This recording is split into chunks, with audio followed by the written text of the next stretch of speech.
Nous allons ce soir écouter la parole de Dieu dans 1 Jean 4, versets 4 à 6. Nous lisons 1 Jean chapitre 4. 1 Jean chapitre 4, verset 4 au verset 6. Vous, petits enfants, vous êtes des dieux et vous les avez vaincus parce que celui qui est en vous est plus grand que celui qui est dans le monde. Celui qui est de Dieu doit comprendre déjà qu'il a la victoire sur le monde parce que l'Esprit de Dieu en lui rend plus que vainqueur. Il est hors de question qu'on soit un enfant de Dieu et qu'on pleurniche vers le monde ou contre le monde. C'est que Dieu n'est plus Dieu pour vous. Parce que celui qui est en vous est plus fort que celui qui est dans le monde. Gardez-vous à l'esprit que vous l'avez vaincu et vous verrez la victoire. Nous avons dépassé le monde. Nous ne sommes pas ce que le monde veut. Et demeurons ce que Dieu veut que nous soyons. Amen. On continue jusqu'au verset 6. Eux, ils sont du monde. C'est pourquoi ils parlent d'après le monde et le monde les écoute. Eux, ils sont du monde. They are of the world. C'est pourquoi ils parlent d'après le monde et le monde les écoute. Si tu tiens encore le langage du monde, le monde t'écoute, c'est que tu n'es pas un enfant de Dieu. Mais il faut que tu tiennes le langage du monde dans la maison de Dieu aussi et on condamne la langue du monde. Il faut que tu tiennes la langue de Dieu dans le monde et que le monde te combat. Pour que tu comprennes que tu es avec Dieu. Rassurez-vous, nous aurions des tribulations dans le monde. Nous sommes préparés à ça. Ils parlent d'après le monde et le monde les écoute. Si le monde t'écoute, toi, enfant de Dieu, et marche dans la justice de Dieu sans croire, c'est qu'il y a un trou devant où on te tire là. On va te pousser dedans. On te flatte seulement. Et on va te pousser là à l'intérieur. C'est pourquoi si quelqu'un n'a pas cru, n'entrez pas sur lui n'importe comment. C'est qui veut vous conduire seulement dans le trou. Ils parlent, ils sont du monde et ils parlent d'après le monde et le monde les écoute. Et si vous avez le langage de Dieu et que le monde vous écoute, ce que je dis ce soir, c'est que c'est un piège. Il y a quelque chose devant que vous ne connaissez pas. Et il vous flatte. Comme on a mis le chien pour la vie jusqu'au jour, on lançait les sauts pour attraper et descendre dans le bois avec et un peu plus. Faites attention de ne pas utiliser le langage du monde et de tomber. Ils parlent d'après le monde et le monde les écoute. C'est pour cela que je prie Dieu en tout temps qu'il nous donne d'avoir un langage adapté à sa justice.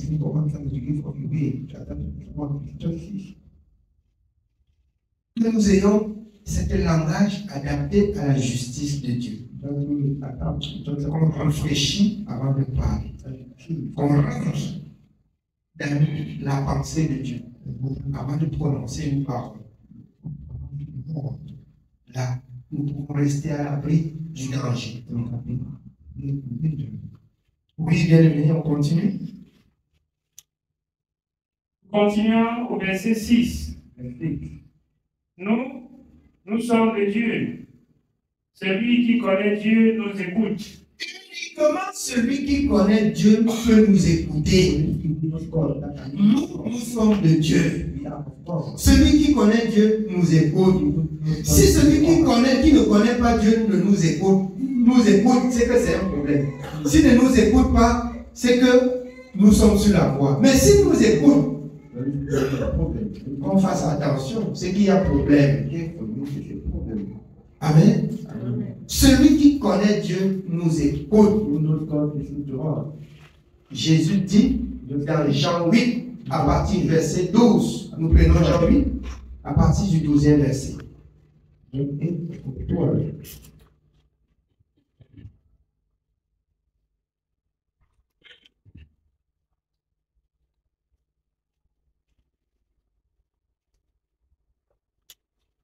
Jean chapitre 8, nous commençons au verset 12. Et Jésus leur parla de nouveau et dit, je suis la lumière du monde. Celui qui me suit ne marchera pas dans les ténèbres, mais il aura la lumière de la vie. On ne peut pas suivre Jésus et être confondu. Le pourpoint et le concours de cette parole, c'est de suivre Jésus. Car Dieu a tant aimé le monde qu'il a donné son Fils unique.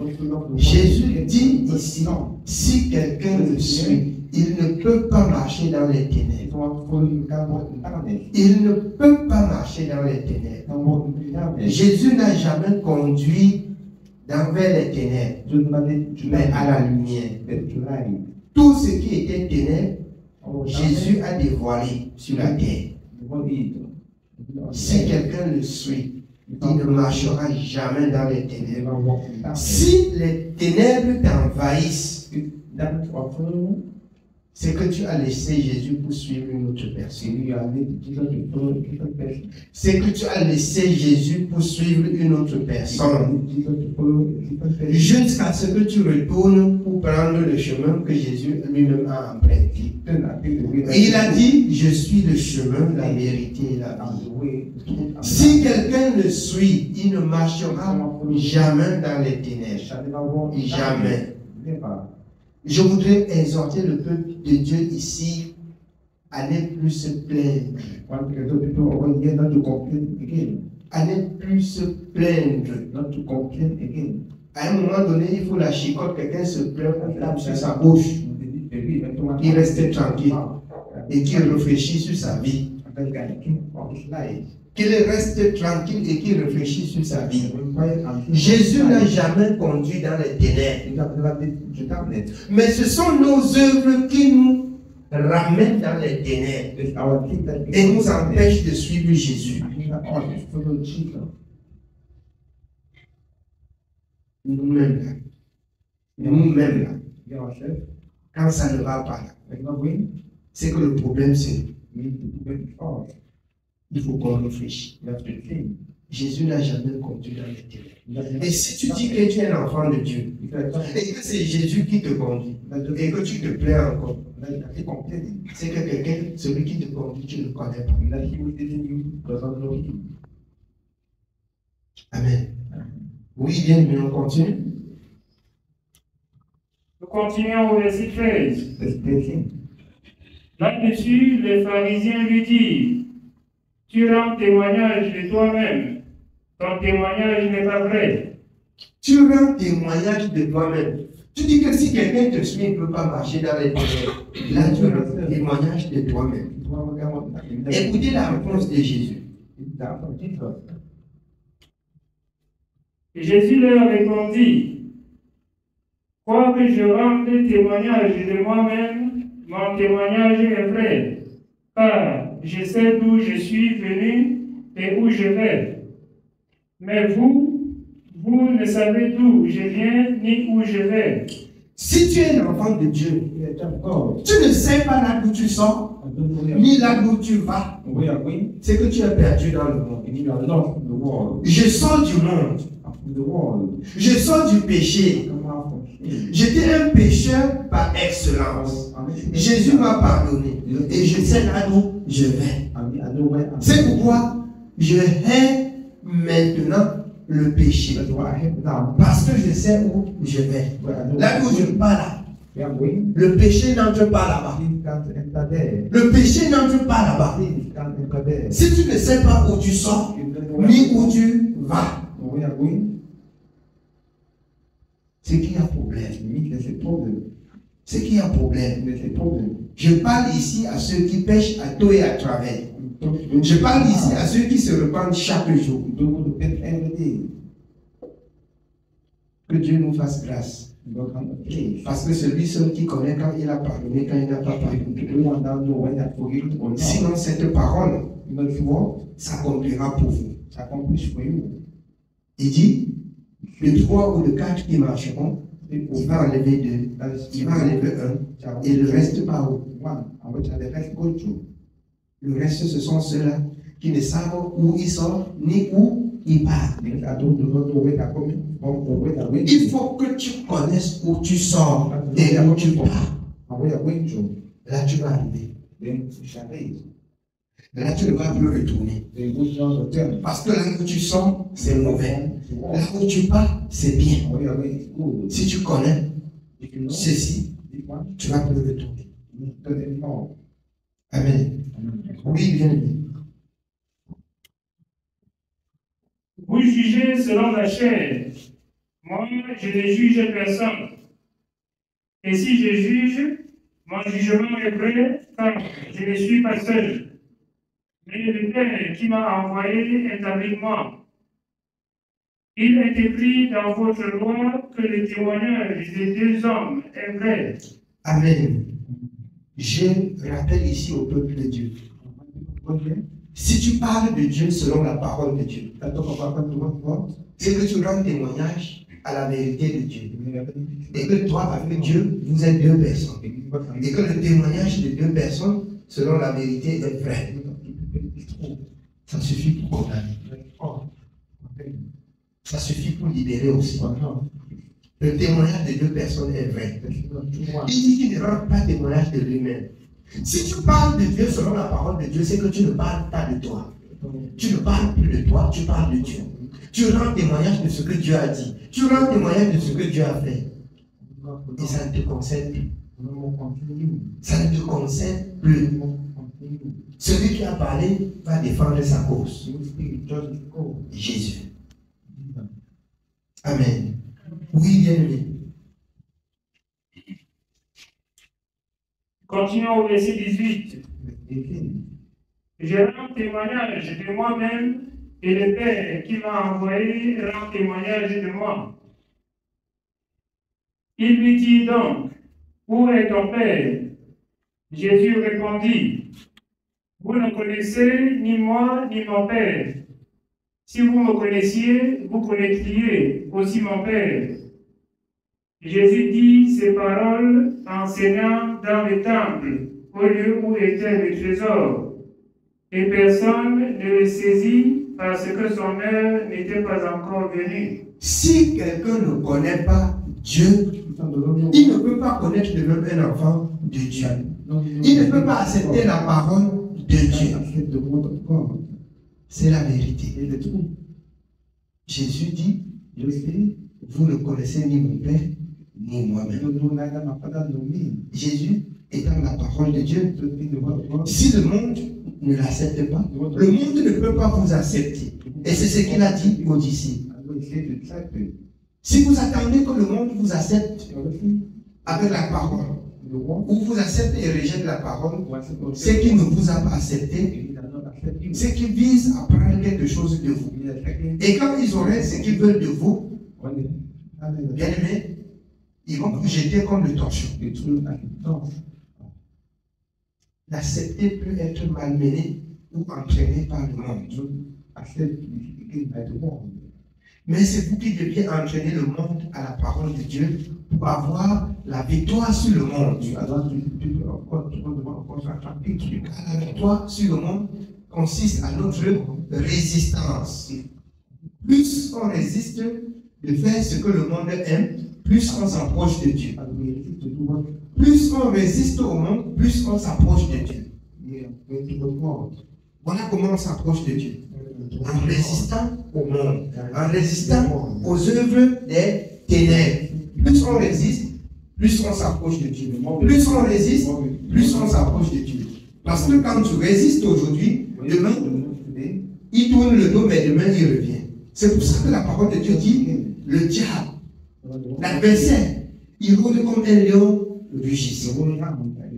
Il tourne, tu dis qu'il est parti. Demain, il est présent. Il t'a pour voir si tu lui donnes la possibilité d'entrer. Il te règne. Il te détruit. Et il ne vient pas physiquement. Si vous étiez du monde, le monde aimerait ce qui arrive. Les hommes qui sont du monde, l'ennemi passe par eux, et nous passe à moi. C'est pourquoi quand quelqu'un bavarde devant moi, je l'écoute beaucoup plus que je ne parle. Parce que je vois l'ennemi devant moi. Je vois l'œuvre de l'ennemi. Je ne vois pas les hommes devant moi comme ça, mais je vois l'œuvre de l'ennemi à travers les paroles du monde. À travers les paroles du monde. Petits enfants, n'aimez point le monde, ni les choses qui sont dans le monde. C'est vous qui chantez, n'aimez point le monde, ni les choses. Oui, c'est écrit, n'aimez point le monde, n'aimez pas les choses qui sont dans le monde. Les paroles mondaines qu'on entend dans la bouche des enfants de Dieu, ça vous fragilise. Vous ne pouvez pas mesurer l'impact, les paroles du monde que vous prononcez. Elle anéantit le Saint-Esprit en vous. Et plus vous prononcez, plus vous attristez le Saint-Esprit. Plus vous prononcez, plus vous attristez le Saint-Esprit. Plus vous prononcez, plus vous vous rapprochez du monde. Jusqu'à ce que vous consommez le monde. Voilà comment la perdition entre. Amen. Oui, bien aimé. Nous sommes au verset 21. Jésus leur dit encore, je m'en vais et vous me chercherez et vous mourrez dans votre péché. Vous ne pouvez venir où je vais. Sur quoi les Juifs dirent, se tuera-t-il lui-même puisqu'il dit, vous ne pouvez venir où je vais? Et il leur dit, vous êtes d'en bas, moi je suis d'en haut. Vous êtes de ce monde, moi je ne suis pas de ce monde. Si tu es devenu un enfant de Dieu, tu n'es plus du monde. Il faut marcher dans les habitudes du ciel. Les habitudes du ciel, c'est la parole de Dieu. Vous êtes en bas. Vous ne pouvez venir où je vais. Le monde ne peut pas entrer dans le royaume de Dieu. C'est pour cela que Jésus répliqua la parole, disait ainsi. Les Juifs qui combattaient le Fils de l'homme venu sauver l'humanité. Vous ne pouvez pas venir où je vais. C'est impossible. Parce que Jésus voyait leurs œuvres. Et ces œuvres-là ne peuvent pas entrer dans le royaume de Dieu. Je vous dis aussi ce soir, si vous gardez les paroles mondaines, l'attitude mondaine, la conduite mondaine, vous ne pouvez pas venir où Jésus est. Vous ne pouvez pas entrer où Jésus règne. C'est la vérité. Amen. Oui, bien aimé. C'est pourquoi je vous ai dit que vous mourrez dans vos péchés. Car si vous ne croyez pas ce que je suis, vous mourrez dans vos péchés. Qui es-tu? Lui dirent-ils. Jésus leur répondit, ce que je vous dis dès le commencement. J'ai beaucoup de choses à dire de vous et à juger en vous, mais celui qui m'a envoyé est vrai, et ce que j'ai entendu de lui, je le dis au monde. Ils ne comprirent point qu'il leur parlait du Père. Jésus donc leur dit, quand vous aurez élevé le Fils de l'homme, alors vous connaîtrez ce que je suis et que je ne fais rien de moi-même, mais que je parle selon ce que le Père m'a enseigné. Amen. Si vous dites ce que Dieu vous a enseigné, vous parlez selon les recommandations de Jésus. Vous n'êtes plus sur le jugement. Vous pouvez bien comprendre pourquoi dans 1 Corinthiens 4, l'apôtre Paul dit qu'il n'a pas peur du jugement des hommes. Parce qu'il ne dit rien de lui-même. Il parle d'après la parole de Dieu. Il parle d'après la parole. Si vous parlez selon qu'il est écrit. Jésus disait ceci pourquoi? Parce que Hébreux 1, 3, il a soutenu toutes choses par la parole. Amen. Jusqu'à ce soir, je nous exhorte, si tu es devenu enfant de Dieu, soutiens chaque chose par la parole. Soutiens toutes choses par la parole. Amen. Nous continuons au verset 29. Celui qui m'a envoyé est avec moi.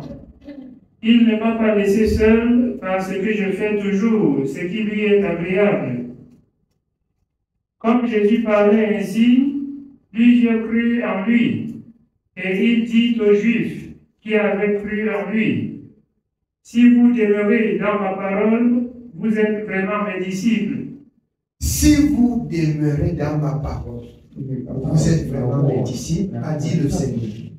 Celui qui est disciple accompli, c'est celui qui reste attaché à la parole écrite. Loin de nous de quitter la parole et de souffrir et de crier. Tu quittes la parole, tu vas souffrir et tu vas crier. Mais je vous exhorte, s'il faut crier, criez à Jésus. Vous nous laissez tranquille. Criez à Jésus. C'est Jésus qui sauve. Moi, comme vous voyez là, je ne sauve pas. Si vous criez à Jésus, vous avez identifié la bonne personne. C'est lui qui a dit dans Matthieu 11, venez à moi, vous tous qui êtes fatigués et chargés, et je vous donnerai du repos. Criez à Jésus. Si vous criez à moi, vous n'auriez pas du repos. Si vous venez vers moi, je vous montre le doigt vers Jésus. Jusqu'à ce que Jésus entende votre voix. Et pour que Jésus entende votre voix, je vous exhorte à rentrer dans sa justice. Votre voix va se faire entendre dans le ciel. Il a dit que celui qui m'aime, il gardera ma parole. Oui, bien. Vous connaîtrez la vérité et la vérité vous affranchira. Ils lui répondirent, nous sommes la postérité d'Abraham et nous ne fûmes jamais esclaves de personne. Comment dis-tu, vous deviendrez libres? En vérité, je vous le dis, l'heure répliqua Jésus, quiconque se livre au péché est esclave du péché. Quiconque se livre au péché est esclave du péché. Je cherche les esclaves de Jésus. Je ne cherche pas les esclaves du péché. Je veux marcher avec les esclaves de Jésus. Je ne veux pas marcher avec les esclaves du péché. Si vous avez compris comme ça, vous deviez avoir de la haine pour le péché. Vous ne deviez pas aimer le péché. Si vous connaissez là où vous sortez et là où vous partez, vous deviez avoir de la haine pour le péché. Amen. Oui, bien-aimé. Or, l'esclave ne demeure pas toujours dans la maison, mais le fils y demeure toujours. Le pécheur ne peut pas rester toujours dans l'assemblée des justes. Mais l'enfant de Dieu, vous savez, celui qui est l'enfant de Dieu, c'est Jésus. Quand nous entrons en Jésus, c'est par Jésus que nous restons toujours dans la maison. L'esclave est par moment dans la maison, mais il finit toujours par sortir. Si vous êtes esclave du péché, vous seriez de temps en temps à l'extérieur et par moment à l'intérieur. Et votre place reste à l'extérieur. Vous n'êtes pas de la maison. Vous êtes esclave du péché. Et vous êtes du dehors. Vous êtes du monde. Amen. Oui, bien aimé. Or, l'esclave ne demeure pas toujours dans la maison. Le fils y demeure toujours. Le Fils y demeure toujours. C'est par Jésus et en Jésus que nous allons demeurer toujours dans la maison de Dieu. Oui, bien aimé, on continue. Si donc le Fils vous affranchit, vous serez réellement libre. S'il vous affranchit, il vous donne la liberté. Il vous donne la liberté. Il vous libère de l'esclavagisme. Oui, bien aimé. Je sais que vous êtes la postérité d'Abraham, mais vous cherchez à me faire mourir parce que ma parole ne pénètre pas en vous. J'ai dit ce que j'ai vu chez mon père, et vous, vous faites ce que vous avez entendu de la part de votre père. Ils lui répondirent, notre père c'est Abraham. Jésus leur dit, si vous étiez enfant d'Abraham, vous feriez les œuvres d'Abraham. Abraham n'a cherché la mort de personne. Abraham a accompli la parole de Dieu. Jésus est venu accomplir aussi la volonté de Dieu. Et si vous dites que vous êtes les enfants d'Abraham et que vous voulez aussi accomplir la volonté de Dieu, pourquoi me faire mourir? Si quelqu'un lutte contre les enfants de Dieu, contre la parole de Dieu, c'est qu'il n'est pas un enfant de Dieu. Il est fils du diable, comme c'est écrit là à l'intérieur. Oui, on continue.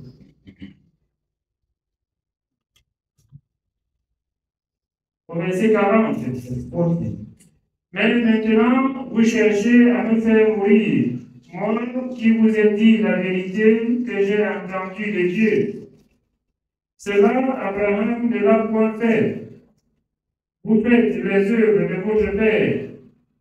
Il lui dit, nous ne sommes pas des enfants illégitimes.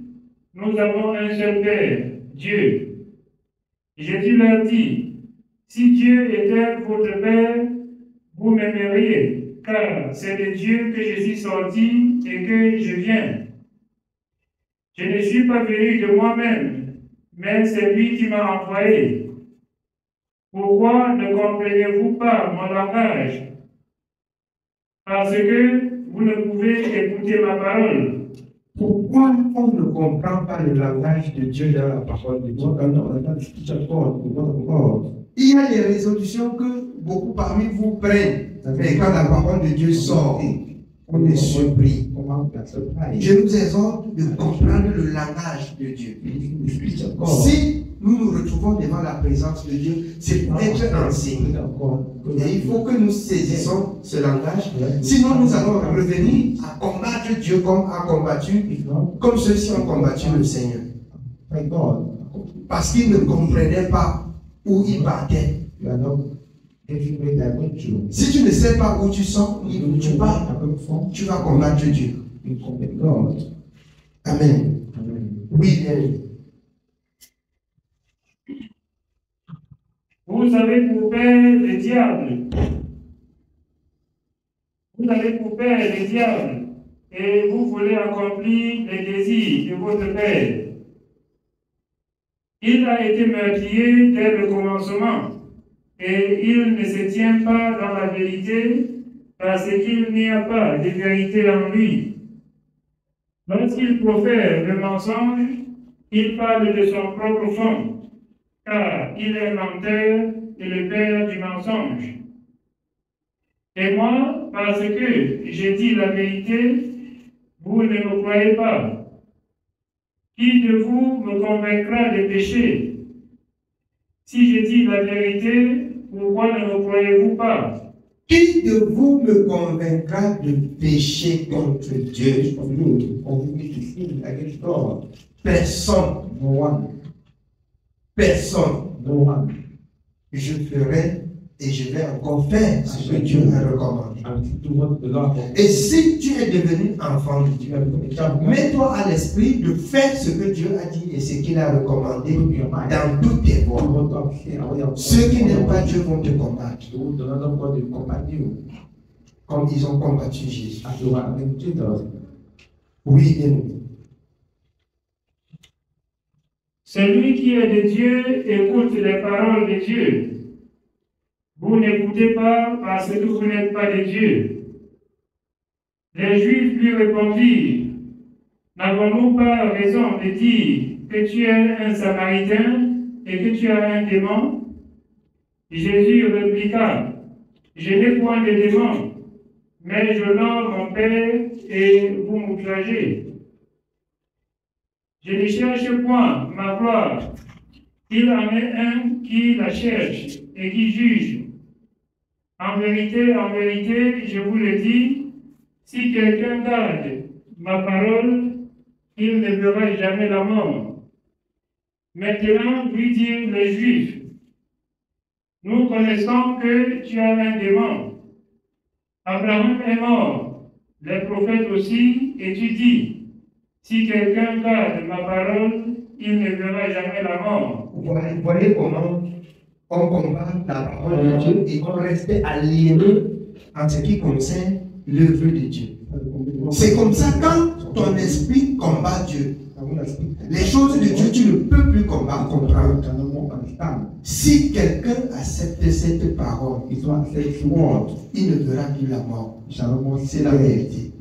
Il va vivre éternellement. Mais ils n'ont rien compris. C'est ainsi quand ton cœur se soulève contre Dieu, quand on parle de Dieu, ça passe inaperçu. Ça passe inaperçu. Oui, bien. Somme au verset 53. Es-tu plus grand que notre père Abraham qui est mort? Des prophètes aussi sont morts. Qui prétends-tu être?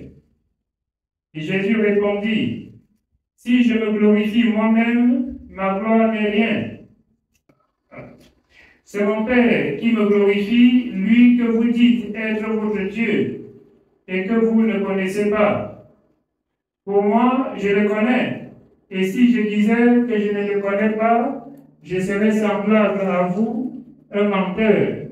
Ne servez pas Dieu sans connaître Dieu. Ne parlez pas de Dieu sans connaître Dieu. Ne parlez pas de Dieu sans comprendre Dieu. C'est la vie des pharisiens.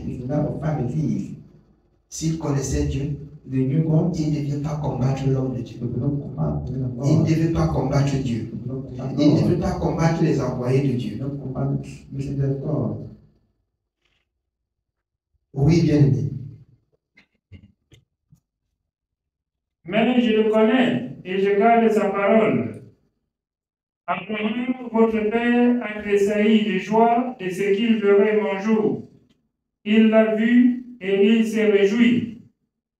Les Juifs lui dirent, tu n'as pas encore 50 ans et tu as vu Abraham. Jésus leur dit, en vérité, je vous le dis, avant qu'Abraham fût, je suis. Là-dessus, il prit des pierres pour les jeter contre lui. Mais Jésus se cacha et il sortit du temple. Vous comprenez que vous n'êtes pas les premiers personnes à recevoir les cailloux ici. Jésus l'a bien reçu avant vous, parce qu'il a dit la vérité, on prend les cailloux sur lui. C'est pourquoi je nous exhorte supporter aussi quelques cailloux. Ainsi, vous aurez le sujet de bénir et de glorifier Dieu. De vous glorifier en Dieu. Parce que vous avez subi aussi ce que Jésus a subi.